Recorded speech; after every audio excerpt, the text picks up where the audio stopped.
everybody. Welcome to the Works Plus TechTalk Podcast. Today we're joined by a veteran of the industry, Paul Warner. You probably know the name if you're an Australian concrete polisher because he's very well known for his smile, his caliber, and his physique, and his sense of humour. Paul he's a true veteran in the industry, has been around since the very early days before you could actually learn a system off YouTube or off of a podcast. So he's had to cut his teeth on all things polished concrete, from learning to grind concrete to understanding the dynamics of tooling, machinery, scratch patterns and chemicals. You could say he's been a pioneer in his own right, and also a brand builder by trade. Everybody, welcome Paul Warner to the podcast. All right.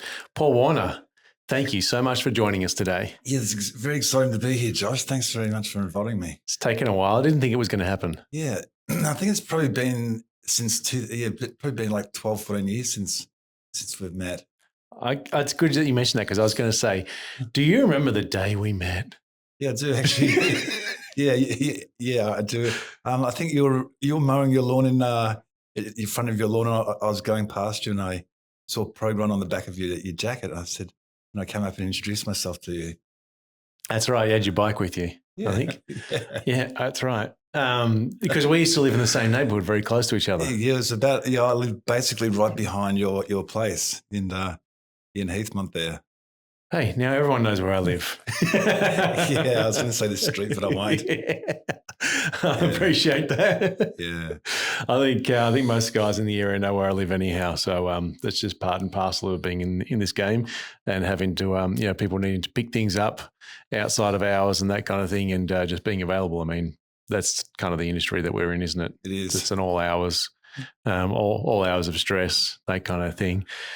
So you weren't brand new to the game back then, so you've been in it for a while. Why don't you tell us a little bit about your history? Yeah, sure. So I got into polished concrete. Like originally I was doing, I grew up and I went to university and did applied science and geology. And then I was really, really keen in actually, I've grew up as a marksman, I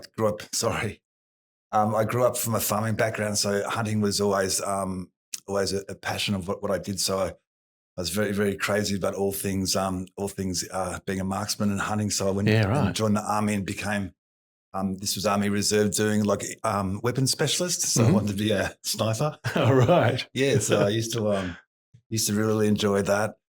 And then my mum passed away, which was really, really a shame. And I struggled with coping with it. And had a lot of problems with it because I'd missed my mum to pieces. You're pretty young. Yeah, loved my mum to bits because I saw her pass away. And then when I was about 19, I decided on going to help sort of change my life for the better, because I wasn't happy with how I was dealing with mum's death, and where I was sort of heading. It just felt really, really empty. So then I went up to something that sent me up to Alice Springs. So this was back in 96. And then I started working with a building company called Sittlers, and worked there as a labourer. Then I changed across to an Italian company called Piro Concreting, and worked with Silvi Piro. And I loved him like a grandfather, or a father. He was beautiful. He was nearing retirement, and his son was working there as well as a concreter, but just absolutely hated concreting.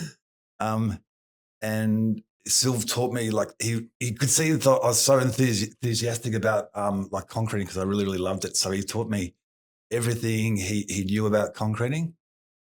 And then, because he actually originally did terrazzo, so he was so back then he came up from Adelaide. All the Italian concreters came up from Adelaide.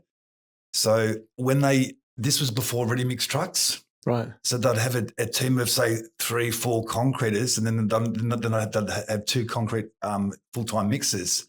And what they'd do, they'd have, instead of the little concrete mixers, I'd have ones that were 3 times the biggest sizes of that, and that was the mobile batching plant of the pour. You're kidding me. No, so what they'd do, they'd be generally they'd pour a lot of infill slabs. Yeah. And they'd make the slumps like really, usually the concrete comes in like about 80 slump, but then they'd slump theirs up to like 100, 120. But because of the concrete cracking, they'd be occurring, they'd compensate that and make the concrete like 50, 60 MPa just because the volume of cement they'd be putting in. And then they'd pour all inside the house. And on top of that, they'd usually throw stone dust and cement on the top. So the finishes that they were getting were really highly abrasive, resistant slabs that were really, really hard wearing. Yeah, I bet. And would last a long time. And the first thing I noticed when I went around to his house was in the back of the sort of alfresco area, he had this slab, and it was just highly, like it looked like it was full of like polished like to a 800, 1500 grit, but that was just polished with these trailer machines and hands, and it was completely dark and black. And the way that he had all the steps all vertically faced and troweled, and the radius tool put on was just meticulous. And that's what stuck in my mind about, that's what I loved about concreting that I fell in love with. Yeah. From people who really understood the craft and they were passionate about it. Yeah. So that's, because you don't get that just by not respecting all the fundamentals. Yeah. So that's how I fell in love with concreting. And then, yeah. Sorry. Yeah, right. Okay. Yeah. So that was in Alice Springs. Yeah, correct. Yes. You grew up it was in Bendigo? So it was, I grew up at Nil, on the farm at Nil, and stayed until I was 5 years old. And then my parents sold the farm, and then we moved to Ballarat. Okay. And then I grew up in Ballarat, which was a beautiful town, like a little city, and stayed there until I was, probably about, after my mum passed, it was probably about to finish uni, probably about, say, 21, I think. Yeah. In 95, 96. And then would you believe because I used to do a little bit of hitchhiking when I was in grew up, school holiday, surfboard under one arm in Torquay and going between Torquay and Jan Juc. So we used to always hitch.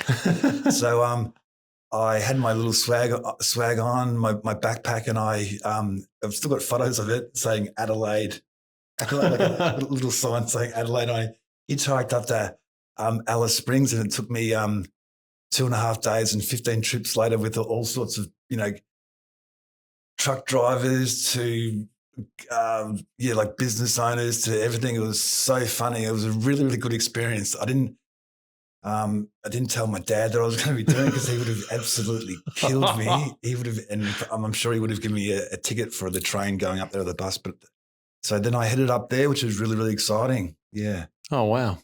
And so how long were you in Alice Springs for? It was going to be 3 months. And then next thing turns into like 10 years. Oh, wow. So, so the time went really, really quick when I was up there, and I worked in mainly in Alice Springs in the town centre, but then there were 6 concreters there. And so I worked in there. And then when I started, I was competing against like a lot of the mindset then was that the concreters were really, really hard. It was like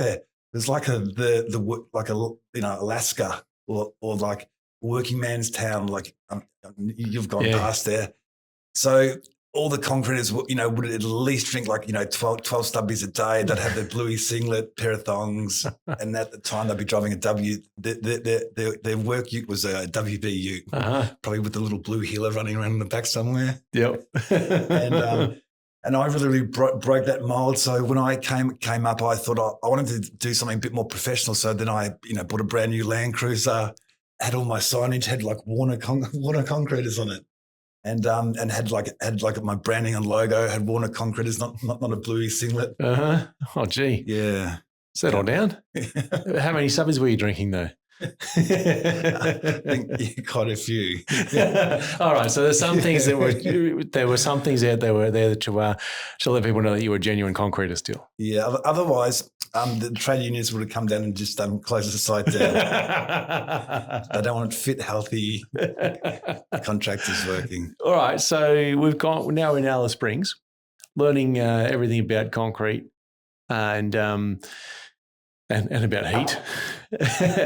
How did you get into concrete grinding and polishing? Yeah, so how I got into that, silver was actually ex-terrazzo. So back then, before they laid tiles, terrazzo was the product of choice. So what they'd do, In situ.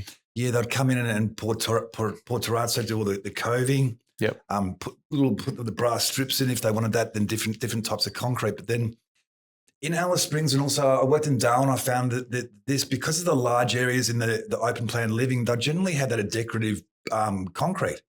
So they'd go through, pour the concrete, dust it with a colour oxide mixed up with cement, bag of cement and 2 shovels of oxide, and then sand would sieve it, and then would dust it on, like broadcast it on. And they'd do that all over the main areas.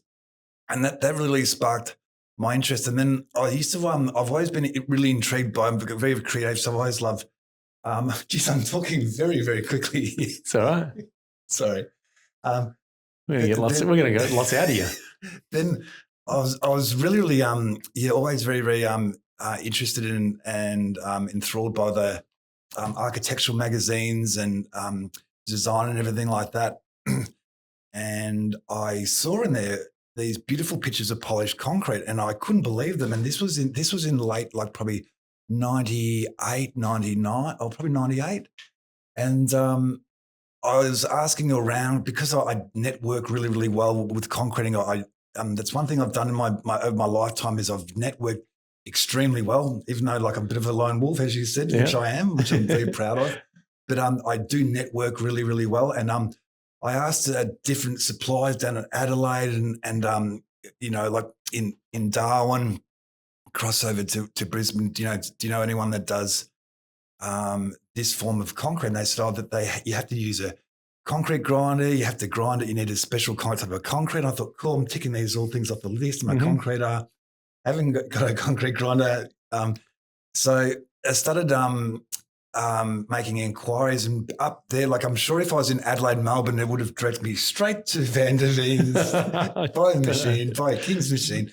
However, I was on the other end of the continent. So up there was a company that was doing it called Green Rhino from Tony and Michael Hocking. There was a company called Green Rhino that was they were trading out of Brisbane. They had their own contractors doing polished concrete, but they also were selling machines. And I think at the time, so this was after the time that that I'm pretty sure that it was after the time that you stopped trading with as a HTC. Yeah, HTC. Yep. So they gave it to Castle Tools, which turned to Tyrolet. Yep. Actually, so that they gave it to them. And then they did such a bad job of it, or probably upset the HTC suite so much that they actually gave it to Castle Tools. Yeah, okay. Didn't Green Rhino take on Innovatech at some point as well? I'm not sure, possibly, because the interesting thing was when I wanted to buy a machine, I had they had some of their pamphlets and they were selling HTC. So when I've given them a call, they said, "Oh no, we're not selling HTC. They're not good grinders. You need to buy a Contec." It's Contec. We're selling these. Yeah, we're selling a Contec. That's right. The German-made. They look like a German-made donut machine maker. You'd hardly wonder. You could think you could fry up a couple of cinnamon donuts rather than growing concrete with it. So I flew over to Brisbane and looked at met them, and I ended up flying over to Brisbane. Spoke to Michael and Tony with it, saw a couple of the jobs that they were doing. And that was the main thing I wanted to do was get hands-on with them. Yeah. The machine was the sort of secondary thing, but I wanted to find out, because I knew this was a complex job doing polished concrete, and it wasn't going to be a quick 1 hour afternoon seminar and I'm off trading and there's going to be no problems. So when I've gone over there to look at the machines, strangely, they went from these beautiful black machines, HTC, that I really had my eye on, to these German-made machines called Contec. And they were trying to tell me that these are better machines. We're all selling these Contecs. This is the machine that you're going to do. So unfortunately, I went and bought one of those. and that was my first grinder that I used for a couple of years, and then eventually I bought another HTC, bought a 650 HDX, and then realised that the contact that I bought from Michael and Tony was just a donut machine maker. Yeah, so when I had, it was a little fire. It was the contact. Picture this was a contact. It was a 500 mil machine. It was 3-phase. Mm-hmm. The whole thing was like, it looked like it was a steampunk retro stainless steel. Oh, beautiful. Yeah, but it looked like it was at Trash and Trivia. It should be in a caravan making donuts rather than grinding concrete. Compared to, and then when I compared to the 654 head, it was completely worlds apart. Wouldn't have known yourself. Yeah, it was very, very different. But it was a good it was a really, really good learning curve. Like it really gave me a comparison of what to buy. But when I was I actually worked when I was in Alice Springs. I actually went down and talked Arunga Floors into letting me work with them, and told them that they'll benefit greatly from having Paul Warner working with them from Geocrete. I'm not sure how I did that, but they were really, really good. So they let me work there for about 4 days with them. And I think how I got the Guernsey was I patched. They had a couple of infills, so I patched those for free for them because I was a concreter, and they let me work with them. And they were actually using, would you believe, the King's machines at the time. Yep. And I remember that then when I was showing them my brochures of the HTCs, that they said I think they originally had those. Then they'd gone across to King's machines, which were a lot better. Stupidly, I didn't buy one of those. I ended up buying the Contact, but that was basically the evolution on there. Yeah. Had to have that donut making machine. What's that? Sorry, you had to have that donut making machine. Yeah, it's amazing. Yeah, it was. Yeah, if you hadn't seen it, it was incredible. But these days, you're not in Alice Springs. You're in Melbourne. Yeah. Most of the time. Yeah. And you seem to have cracked the code for polished concrete.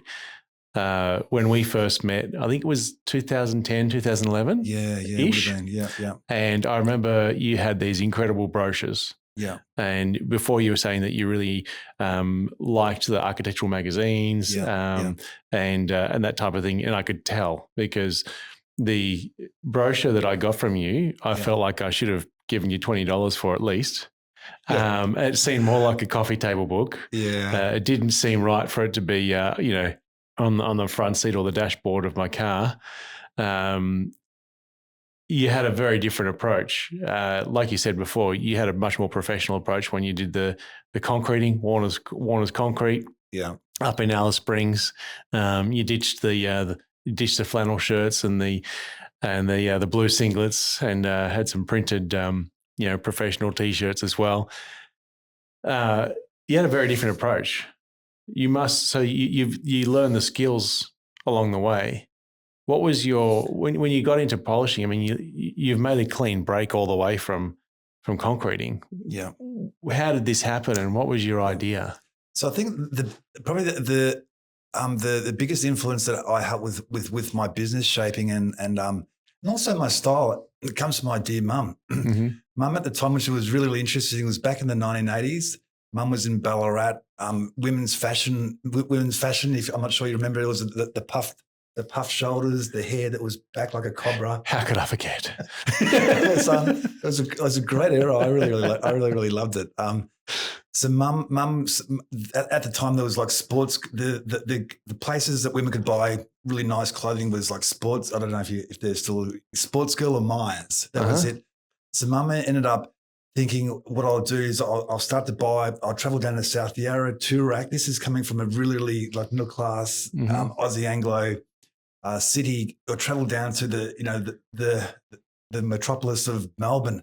So mum used to drive down to South Yarra, and I remember going with her, and she would go to different outlets and get wined and dined by all these beautiful models and owners. And so my style came up from my mum, and I learned a lot quickly. Mum set up Scorus Fashion House.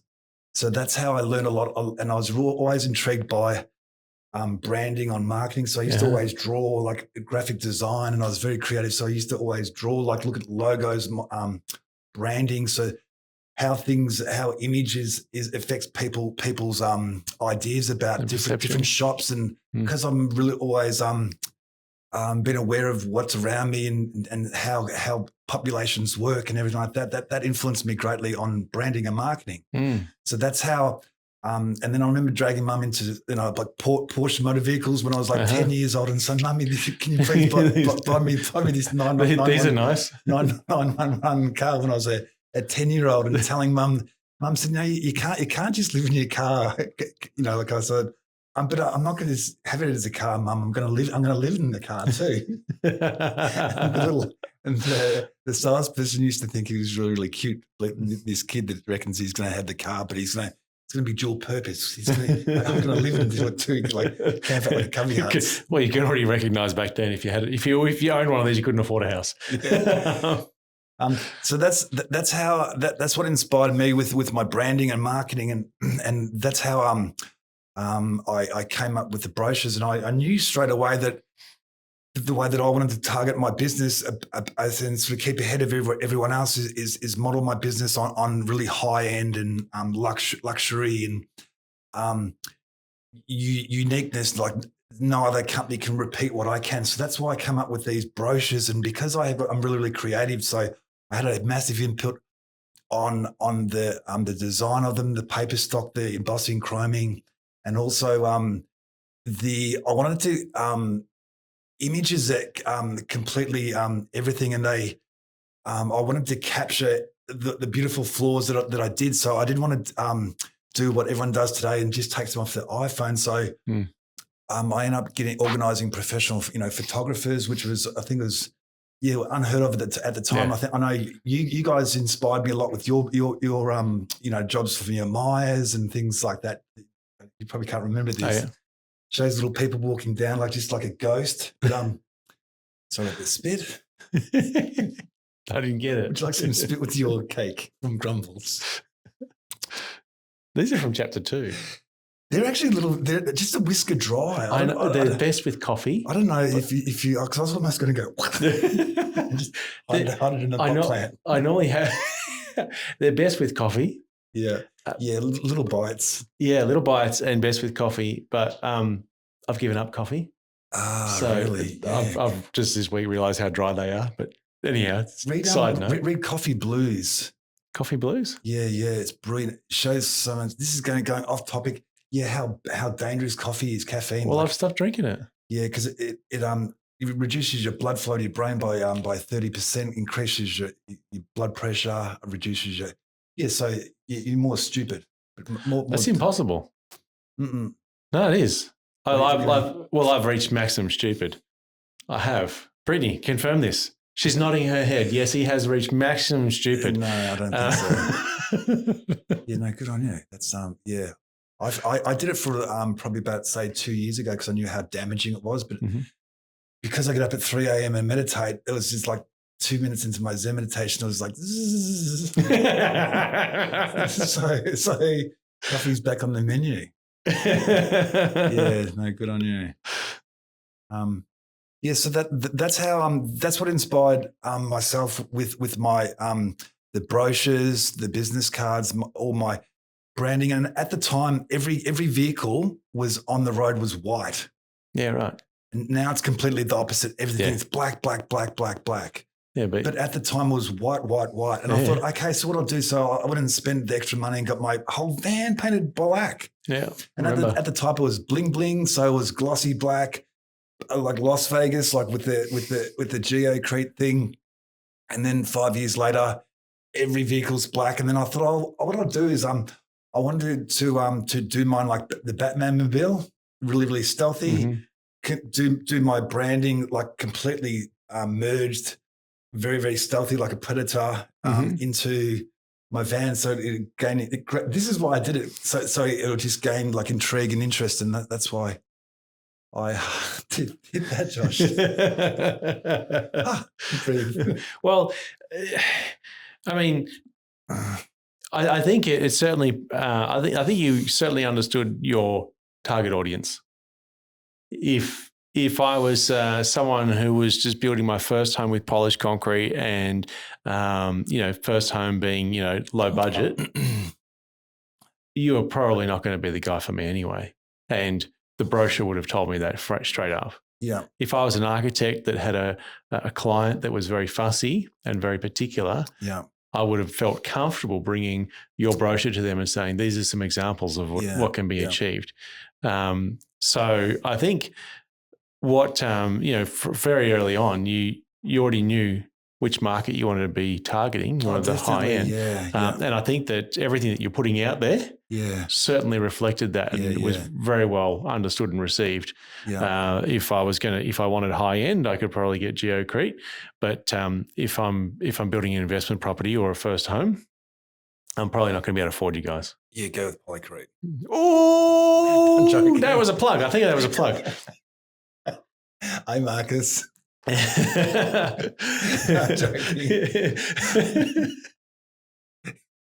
You can say whatever you want on our podcast. It actually makes it more interesting if we don't get rid of all the side talks and all of the jibes. So really high end floors and top end marketing. Are you still doing that today? Yeah. So the main type of clients that I've been trying to attract is the main reason I want to attract more of the niche market on the absolute the top tier is because my business is central about having one polisher do absolutely everything, and I've been a one-man operation for a long, long time. So saying that I wanted to spend as much time on the detail of every floor. It's not price driven, it's product driven. So when I do a floor, I'm going to do 2 or 3 times the amount of volume than what other polishers are. And the result's going to be completely different. Yeah. If I'm putting, say 60 hours into the floor compared to doing 45, there's going to be a completely different type of floor. So that because of that, the downside of it is I have to charge accordingly for my labor and materials, everything like that to put in.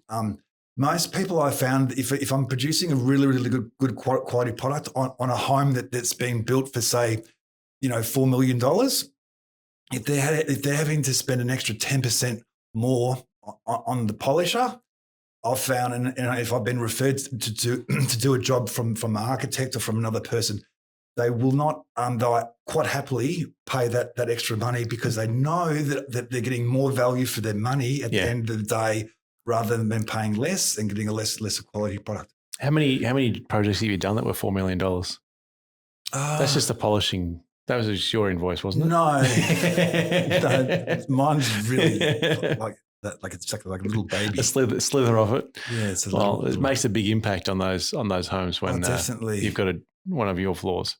Initially, when I was younger and started pricing jobs, I think because of the competitive nature on trying to win contracts, I was really, really driven, and I was influenced greatly on sort of bowing my knee to that price. Mm-hmm. As I got more, probably maybe in the last sort of maybe 6 to 8 years, then, or maybe probably less, maybe 4 to 6 years, then I started really, really having confidence in my product and also my service. And then I thought that if I am charging accordingly for what they should receive, be confident and stand by my product. And then I think you actually influenced me on a few things on that, Josh.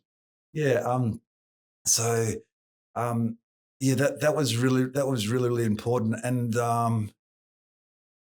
I think the other hard thing too is trying to explain what to the clients, to some clients, what the point of difference they'll get from getting myself and then getting the other volume polishers. Yeah. So what is the big difference? I mean, you're going to spend an extra 40% of time on the job, or 30% extra on the job? Yeah. So generally, it's say this is the way that I try to tell the customers that generally, and say I've added much more steps, more steps, more procedures. Mm-hmm. there's more chemicals going into the floor. So say instead of densifying just 2 or 3 times using potassium, I'm densifying 6 times using lithium and potassium. I'm not just. This is another. These other things. You should write these down, everyone. You'll start to learn my little. I'm going to start asking about all your secrets soon. Willy Wonka's the Hershey bar or whatever it's called. Yeah. Well, that little fruit and nut slice that I gave you before it's laced, so it's got like a truth serum in it. Yeah, it's like the CIA. Eat that up. Eat some more. Yeah. So and then also when I was developing my system, and that's when I was coming say breakthroughing into new discoveries was also with my grouting, like grouting 3 times rather than once. Yeah. Even though my system and my polishing is completely different than say like larger commercial. What is it? So it's a different model than what say if you're doing a Target, Kmart, where you're doing volume, you want efficiency, you want your system dialed in. Mine's completely it's a different system. So well, your clients have different requirements, don't they? Yeah, but like say if you did my system on like a large like a Target, I'd be broke. Or they'd be broke from paying your bill. But we know how that normally goes. Yeah, normally the contractor goes broke. Yeah. No, I agree.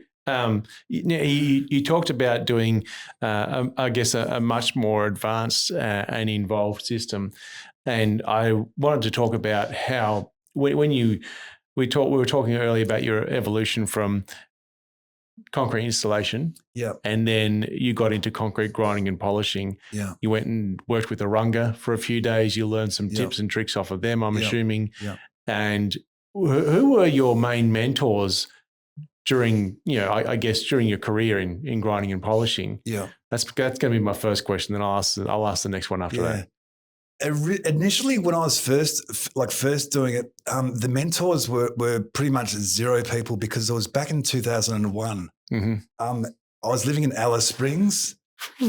Internet, people weren't emailing then. There was nothing like the internet, like you could or YouTube didn't exist, like YouTube polished concrete, or you could watch someone doing a TikTok. I don't use TikTok, so the information was really, really limited. People used to guard that information very, very close. So True. The mentors that I had were Tony and Michael Hocking. So it was very, very limited. As time progressed into, I think it was about, say, 2003, 2002, a friend that used to work, we used to work together, Phil Towns. Yep. He bought his machine from over Cubigate.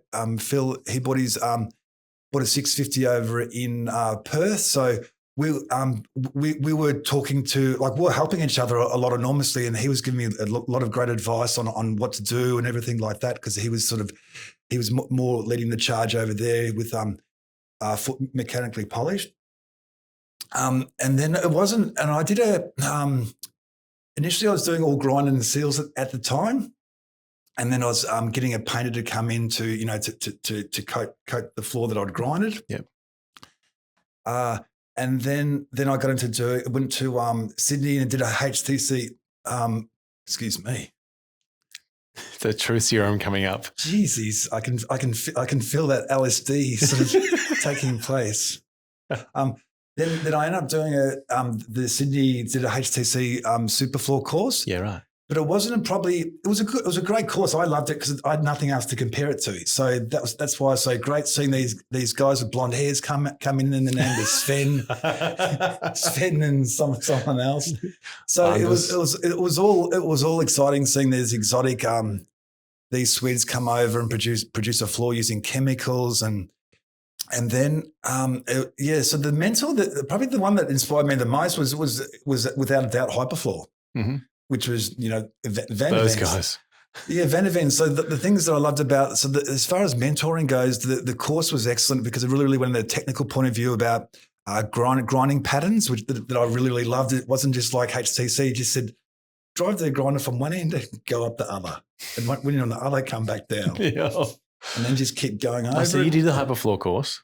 Yeah, so I did the first one in 2007. That was with Phil Longaweri, Ryan Summers, and that was. And then I did another one with Chris. That was Chris in 2010. Chris Van Der Veen? Yeah, your brother. Oh, yeah, I remember that guy. So as far as the mentoring goes, I found that was probably the one that was the biggest influence on my career. Mm-hmm. And that is set in stone. And that I basically based my whole business, went from grinding seals to Hyperfloor.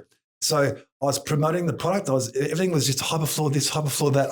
It was the Hyperfloor frenzy at the time. Everyone was doing it. It was it just had the biggest stronghold, and I can understand why Husqvarna bought it off your family, because it was there was nothing that was close. So that was probably the strongest influence on my life. Yeah, okay. Josh, stop it. Okay. But I mean, it's one thing to go to a course. It's what you've done with it. You've taken a lot further. Yeah. From all of the fundamentals that you learn there, and you learn a lot of fundamentals from making a lot of mistakes, right? Yeah. You've also spent a lot of time sourcing your own stuff, experimenting with a lot of different materials. Yeah. What are some of the key things that you found through doing all of that type of work? It's not easy. It's hard. It takes a lot of time. Yeah.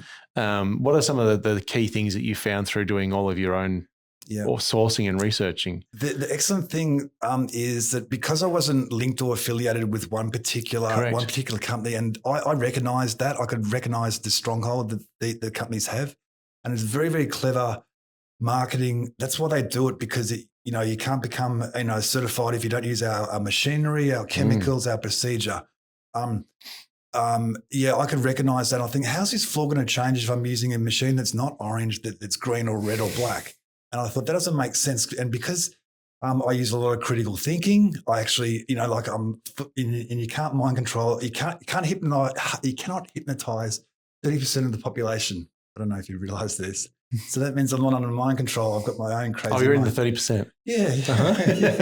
So and it was quite obvious, because I was the only one that had a black machine, and I'm the only one in the paddock that's not jumping at the gate. Yep. I was the crazy one jumping by itself. One of the things that I've always appreciated about Geocrete, and this is something that I advocate for every other contractor, is having your own brand. You've built your own brand, and we've had arguments, debates in previous podcasts as well around, specifications and having our own brand as Works Plus. We don't have one, because we believe that everyone, just like yourself, should be building their own brand. When people should be, when architects pick up the phone, they go, I want a Geocrete floor. That's what we're after.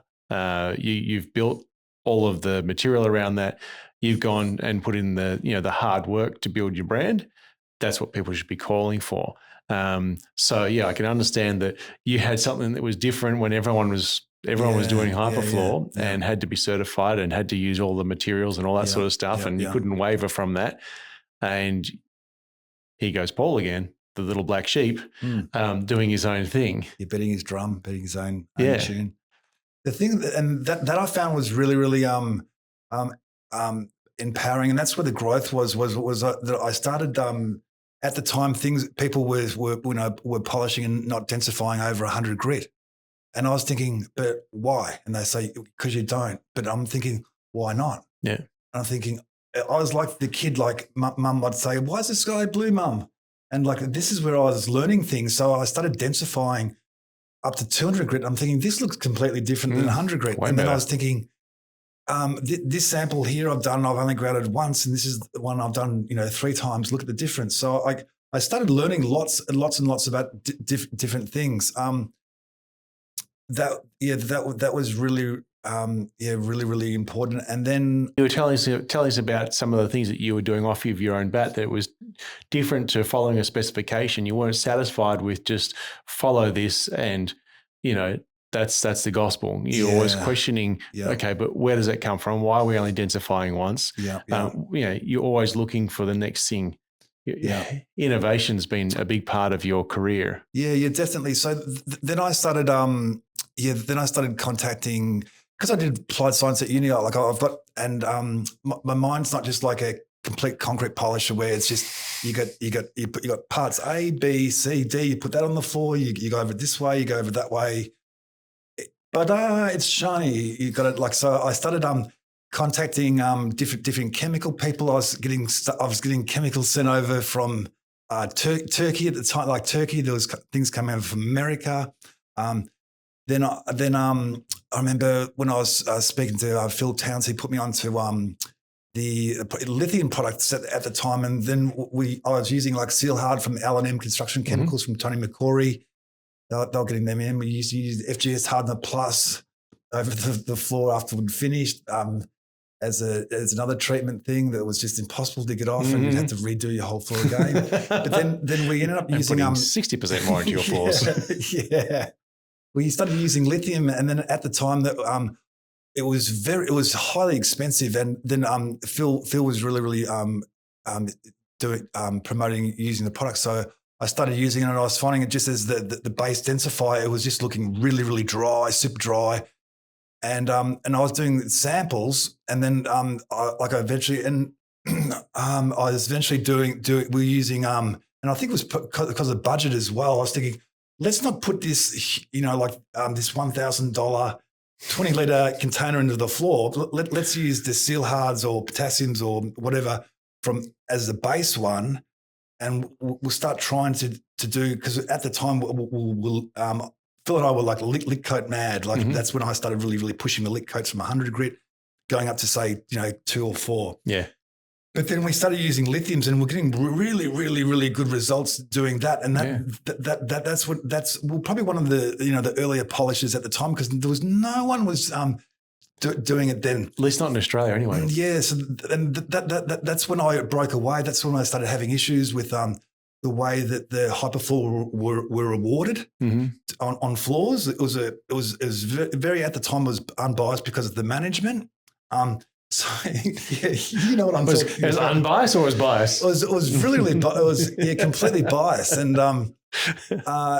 then so I thought, why am I advertising for this company? So then I thought, well, bugger it. And because I couldn't afford a patent on the IP, because I wanted to do IP my the lithium after the patent. The potassium, I thought, well, next best thing is I'm going to just trademark it. So I ended up trademarking Geoshine. So when architects would specify me, it wouldn't be hyperfloor, it'd be Geoshine, TM. So that's when I started doing that. So good on you. That's when my floors really started to look different than everyone else's, I believe. And it's So that's what I think.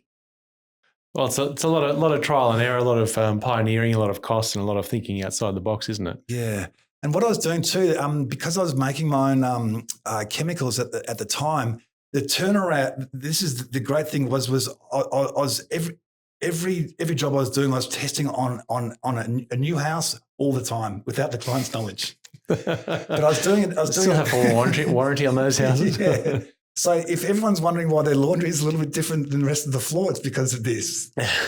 No. So what I do is because I was testing all the time, the turnaround time on the feedback from manufacturer to the applicator or polisher was really quick because it was me. Yep. But if I had been working with Convergent Technologies or L&M Construction Chemicals, the feedback on the quality, it might take 6 months, 2 years before they actually altered the formula, the active ingredient, the total solids, the all of that information back. So I was quickly adjusting, fine tuning the product for my floors, and that's what I found really helpful too. So we've talked a lot about potassiums and lithiums. Yes. Yeah. Have you tried colloidals? Yeah, I have. What have your findings been? Yeah, I found it to be really dry. Like as in, there's no way you could use it. You could no way on like a full stone or a random. There's no way you'd want to use it on there. I didn't like using it either on the lick coats. I just found it was just too light, too dry. It didn't have enough total solids set up on the floor. That's my opinion. Maybe I didn't do a lot at the time. I wasn't doing many surface polishes, but it might have a great application for surface polishes. I know, like with Acron, Acron 1000. Yeah. I think that's refined sodium, which is a colloidal. So it might be okay on that, but I just basically stick to potassium and lithium. Yeah, okay. Yeah, I'm the same. It's we've done a lot of different stuff, and I always think maybe I'm just doing everything wrong. No, I don't think so. And I just, because you mentioned those two particular products over and over, I thought, and I know that you've tried everything. And that one wasn't coming up on the list. Yeah. So I thought I'd ask. Yeah. So there might still be a future for that one. There could be. Yes. So the other things that I really felt that the other things that I did too, and this is with my product because I was doing more steps, was that this is the practices. There's 3 grinding cuts, there's 1 grouting, there's densifying 2 or 3 times. Mm-hmm. So I started breaking away from that, and I started increasing a 4th grinding cut. And so I found that my floors were, in general, most people were finishing the floors at like a 120, 140 grit metal. Mm-hmm. And then I start densify it after grouting. Then they'd do their 50s. I started increasing a fourth grinding cut, which was like hovering 180, 200 grit. And it was just like completely tight. The window of opportunity from grouting it to plucking holes out with a 120 is quite fine. Mm. So if you hover the machine there for too long, you've got an aero bar over the floor. But then you could hold the machine on the same thing using a 180 200 grit, and it was much more unforgiving because it's a very fine diamond. Yeah. So then I started implementing that into my floors. And then the other thing is the massive game changer, I think, was going from, and I did this earlier on, I'm not doing a 50 grit, going to 100 grit. This was for my floors that work well. For someone else's, it probably won't. But I found that was really good using 100 grit resin that just would not rip out as much grout. The floors were coming up much better refraction, and the floors were coming up. For me, were coming up much nicer. Yeah. Well, you're putting the time in as well. Like you said, there's a different process for a different outcome. Yeah, as you talked before, all of the box stores, the Kmarts, the Targets, and that sort of stuff, where volume is very important and margins are very important as well. Yeah. The process is going to be reflective of that. Yeah. And so when we talk about, you've put in a different step. You've taken away 50, but you've put in a different metal step. So same amount of steps, really. You're just moving them around. There is a difference. The other thing that I did do too, and this was a massive game changer. And I remember saying to you one time on the phone, saying, Josh, if you do a 50 grit floor and you go over it 5 times, lick cutting in between it, you probably remember the conversation. Yes. Lick cutting in between it each time. Once you've finished going on that floor 5 times with densifying it each time, you compare the floor that was gone over once with a 50 grit compared to 5 times. The one that 5 times look like it's a 200 grit or something like that.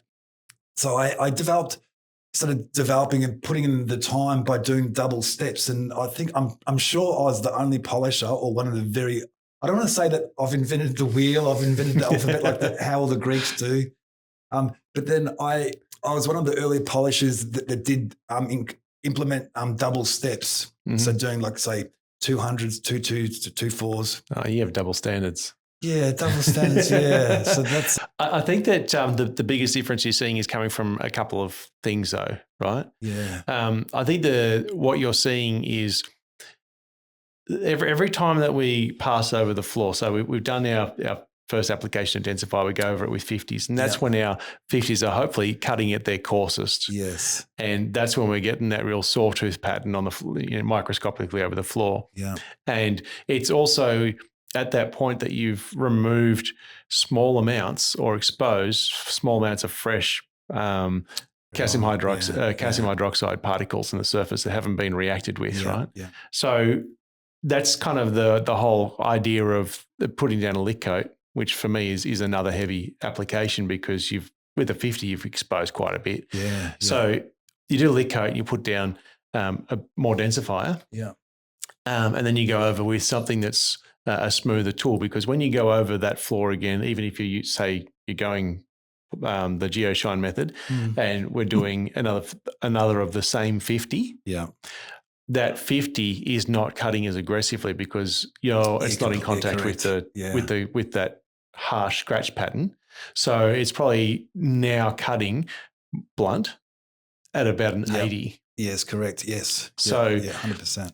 I think the biggest difference there is probably going to be coming from the fact that we're applying more densifier to the unreacted particles in the surface, because even when we densify, we're actually reacting with a very small amount of those particles. Yeah. And so if we then do that 50 the second time, we're going to do the same thing. We're always going down back to substrate. Yeah. And so we're going to expose a little bit more again of unreacted densifier particles. So we have another opportunity to then densify again. And then we do the hundreds. Yeah. And I think the biggest difference that you're seeing is just the amount of applications that we're getting into the floor with the densifier and just maximizing every bit of calcium hydroxide that we have an opportunity to make contact with and convert it. Another thing I found by when I was doing my floors originally, like say from 2007 to say 2012, the durability of the floors, they're looking quite nice and quite good when I first did them. Yep. But then this is what I was doing. I was making an effort of going back to that floor, 6 months later, 2 years later, and just seeing how the floor went. And I was noticing there was a massive difference from those floors to when I was doing like 6 applications using lithium and potassium. So you went from doing lots of applications to doing reduced applications. No, opposite. No, okay. The opposite.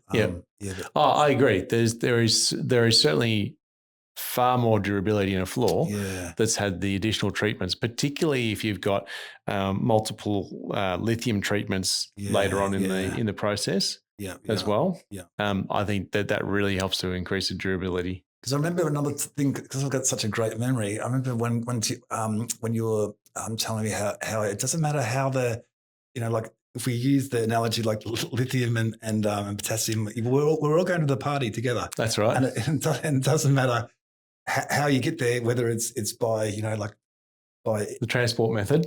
It still gets there, but it's interesting. It does. And I thought that too. And but then it does affect it completely. Excuse me. It does it. So this is another thing too. When you control, this is my little Hershey's Willy Wonka. When you can control the volume and the type of densifier going to the floor, those tempos open a new world. Like they could be like wire brushes, or if you control that matrix, it's like when you control that matrix. Those things can be very, very powerful. Oh yeah. But then if you don't, you can absolutely destroy the floor. And so I think that's it's amazing. There's some things that I've learned before. It's got to be set up first. Yeah. Well, if we go back to the potassiums and the lithiums, right? Yeah. It's just about understanding the timing for it, isn't it? Sure, you could use lithium all the way through if you had the money for it. But it doesn't really make a whole lot of sense for a number of reasons. But if you're setting up the floor and you're doing all of the applications along the way, it's again just about understanding the materials, understanding the chemicals and the makeup, what their limitations are, and how they best are suited together. It's kind of like cooking, really. Then you can control the outcome. When the better you understand all the materials and how they work, the more, the better the scientist you are, the better the creator that you become of the product, versus I read the manual. It says I do this here, I do this here, I do this here, and I do this here. Hence, you've been very successful with Geocrete creating your own product line because you're creating them for your clients, understanding what their needs are and going, sure, I'm listening to you. Yeah. I've heard what you've said. And because I understand all the materials, I can make this for you.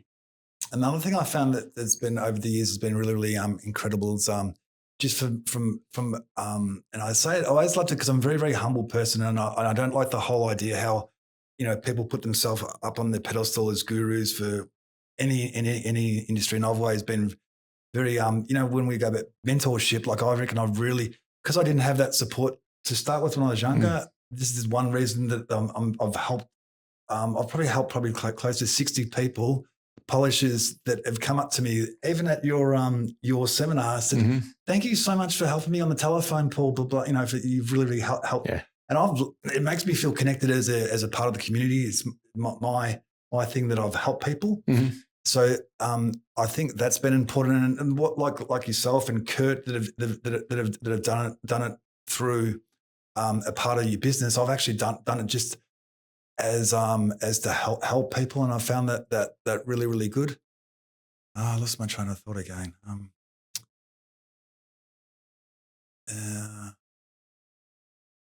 It doesn't matter. Okay. Yeah. I think that's one of the great things of being in the pioneering industry as well, is the fact that you know how many people that you've helped move forward, grow their businesses, and actually get home by maybe 8 p.m. Yeah, instead of midnight. I used to originally, probably the last 6 years, I've been very, very much on 7-8 hour days, trying to work efficiently. What? And it keeps me. The thing is too, it keeps me really, really energetic, and it keeps me to follow other passions and hobbies, because all of those hobbies and passions and interests that I love, they make a happier Geocrete, a happier Paul, and I can produce better floors. And what are some of those hobbies? Well, I get up at 3 a.m. Is that a hobby? Yeah, getting up at 3 a.m. It's probably some people would say a pain. Well, it's a discipline, but it makes me feel good, because good for my self-esteem, and it allows me to do my 30-minute meditation, run 15K, do that 3 days a week. Then I do the gym 4 or 5 days a week, do yoga twice a week. Wow. I love reading. I don't have a TV, so I've read 1,300 books. Do gardening, cooking. Things. This is all before you go to work? No, throughout my day or throughout the week. Anyway, so that's and that's what gives me a lot of energy, and that's what I do.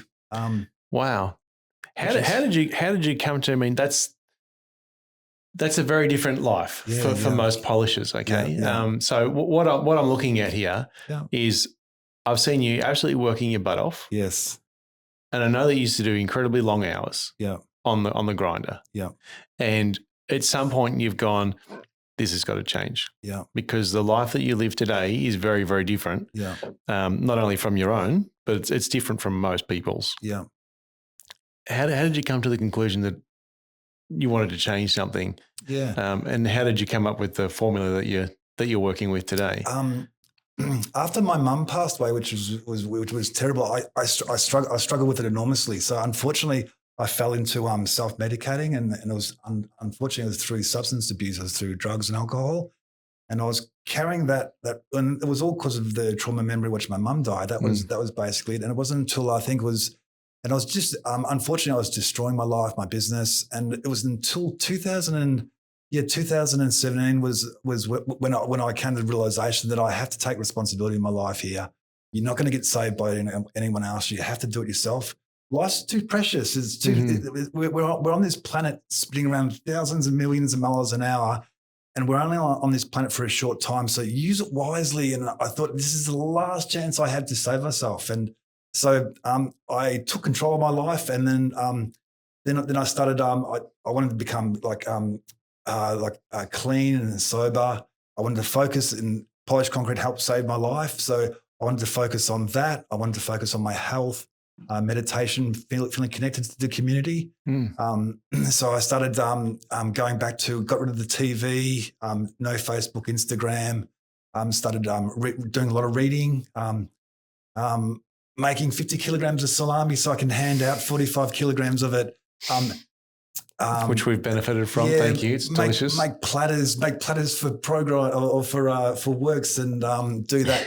I made 5 Christmas cakes this year, and I gave Christmas cakes away. So that are the things that I did have really, really helped help my life and contribution. Yeah. Wow. That's unreal, man. Yeah, so it's really, really cool. Yeah. So one of my questions that I was going to ask you was how do you maintain this incredible physique? But I think I've found it out. Yeah, so it's that. But the thing is too, people don't realize, it's like you with your psych and your DNA. Like I was a Victorian gold medalist in open men's javelin.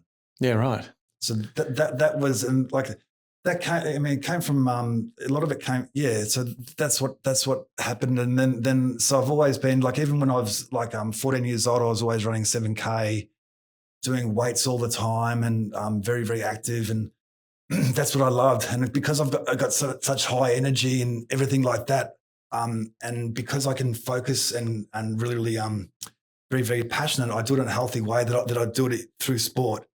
And the other thing is too, I always say that they keep the green man. The which? We all have a green man, a green man, the Hulk.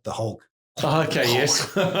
Pulls out. So I find like if I do a 15K in the morning or do a meditation or a gym like that, I'm going to have the best day. I'm going to be so relaxed.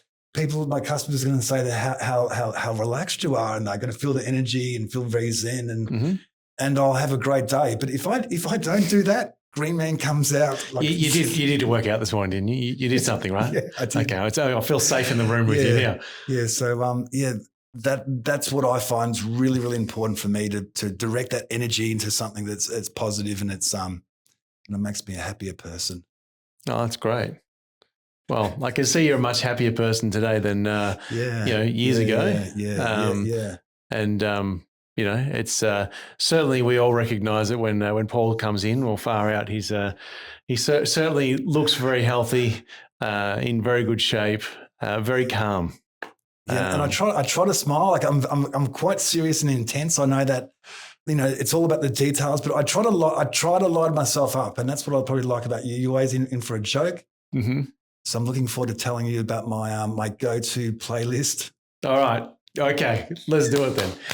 What is so every concrete polisher, it's many hours on your own, lone wolf, many of us, often lots of hours hand grinding, headsets on. What's the go-to playlist? Yeah.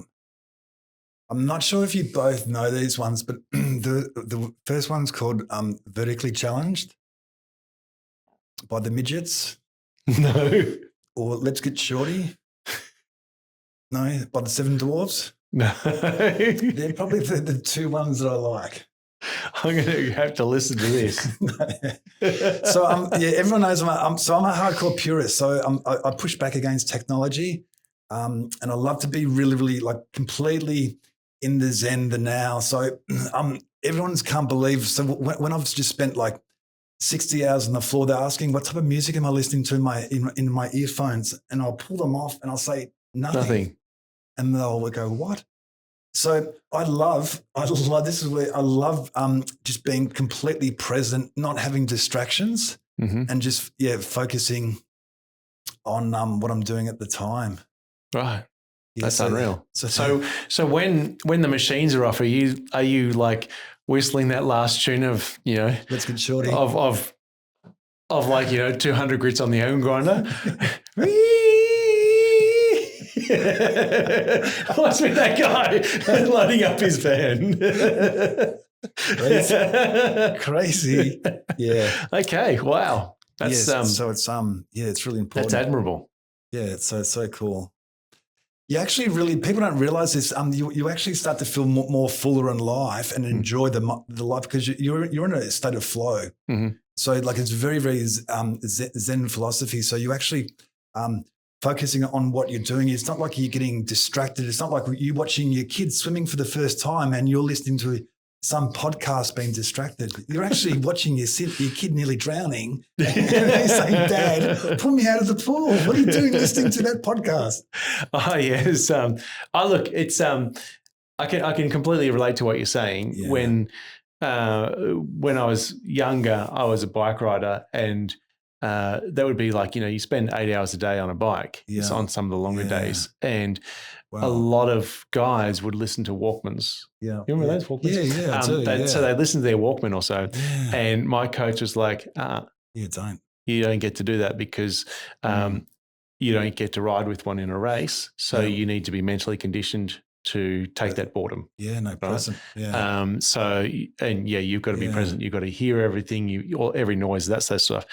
And so I picked that up very early and far out. what a lot of people here don't realize is that I wear headphones all the time, and often there's nothing on. I agree. Because I do prefer the quiet, and I'm the same. Like you said, you mentioned the kids at the pool and that sort of stuff. Yeah. I'm not the parent who's sitting there on the phone the whole time. I'm the same kind of deal. I want to be watching. These are the things that you don't get to relive, and that sort of stuff. So yeah, I'm not. I'm I guess similar to you. I think about what's the effect of this. Which part of this do I want in my life, and which part do I not want? So I guess we all get to make those decisions as to what we like. But I still listen to some music when I'm working, particularly doing hand edging. When I'm on a job site and I hear the music blaring, the first thing I do is put my earmuffs on and go, that's so good. Now I'm at peace. Even if it's the midgets? Yeah, they're just vertically challenged. I can't. Sorry. How's my sense of humour?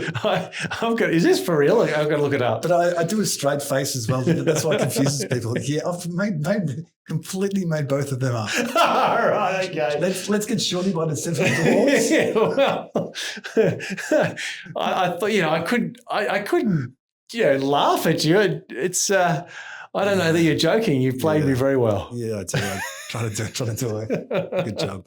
Another thing that I'm going to get into too that I want to put the thought out there to the universe is definitely I'm going to live to 126 minimum, and I'm going to be the Australia's oldest polisher at 84. But I'm going to put myself through university probably in the next few years and become a naturopath. Seriously? Yeah, so I'll be able to take care of your family's health as well as polish the floor. All right, but I'm serious. Yeah, I'm going to do a naturopath. I want to know. Okay, so naturopathy. Yes. What's the I guess the competing trade? Yeah. To naturopathy. I could say herbology, Chinese doctor. Why can't you become a Chinese doctor? Is that do you not meet the prerequisites? My surname's not Lee. Lee would be probably the biggest one. Warner's probably too German, too English. A lot of people call you Paulie already. Yeah, Paulie. Could be Johnny Lee. Okay. So naturopathy. Yeah. What inspired you to do that? Yeah, strangely, like I've always been massively into my health and fitness, even though there's been times where it's just been completely debauchery on my body, like a playground. But I've been really, really interested the whole time into your natural health, being healthy, feeling healthy. And that's something that I've really, really gravitated to. Yeah. Yeah, right. Yeah, it's interesting, isn't it? And it's a long course too, isn't it? I'm not sure. I'd say it'd be probably about 4 years. 4 years full time. Yeah. I got to 126, so I've got times on my side. Absolutely. How did you calculate the number? 126. Yeah. This is interesting. Most people's mindset is they're going to live. This is other things too. You create your own thoughts through your reality, through manifesting, through visualizations. Mm-hmm. If people feel like they're old, and I've noticed this because I've watched around businesses, and this is the other thing is too that I've noticed about some businesses think about their business is growing.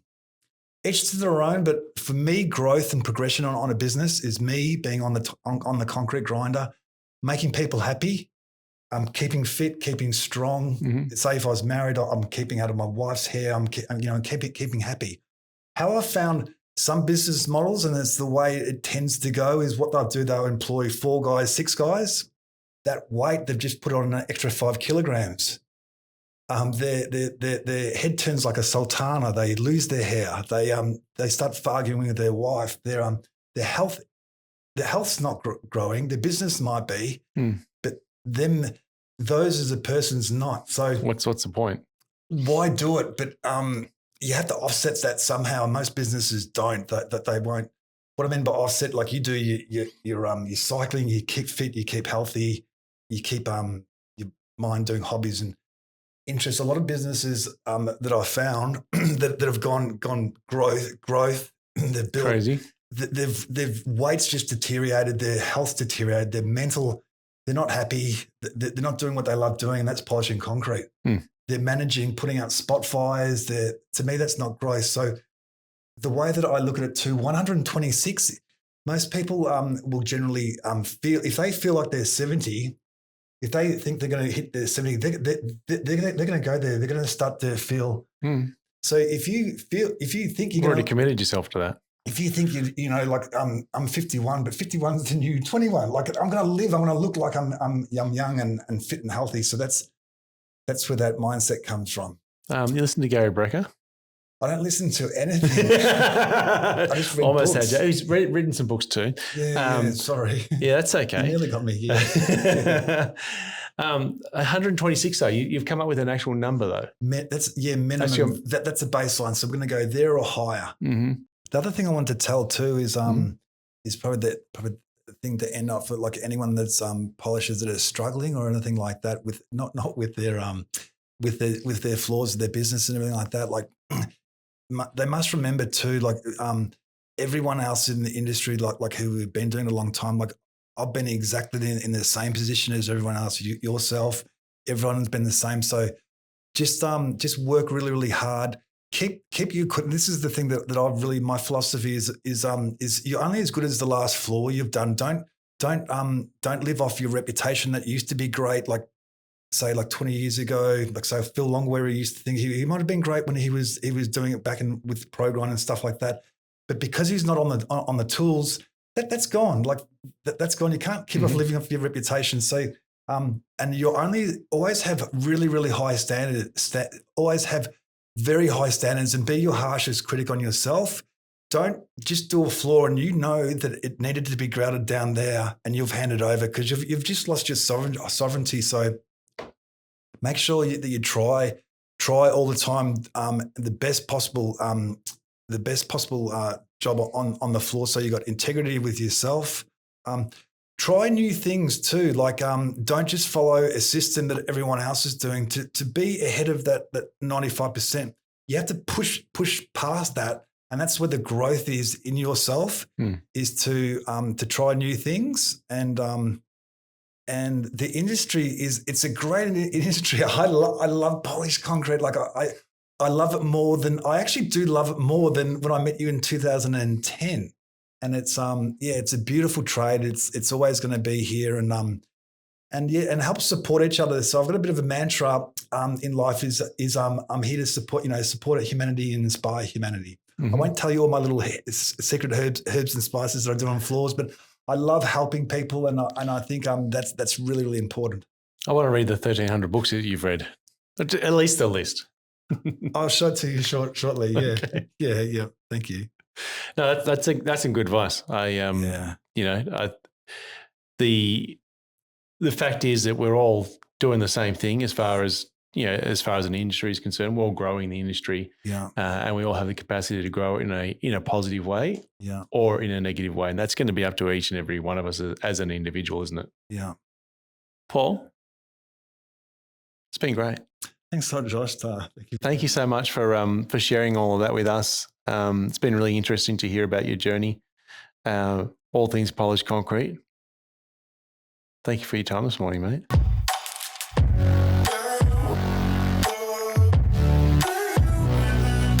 This show is proudly supported by Works Plus. Works Plus brings total solutions to all concrete grinding and polishing contractors to make it totally work for their daily operations.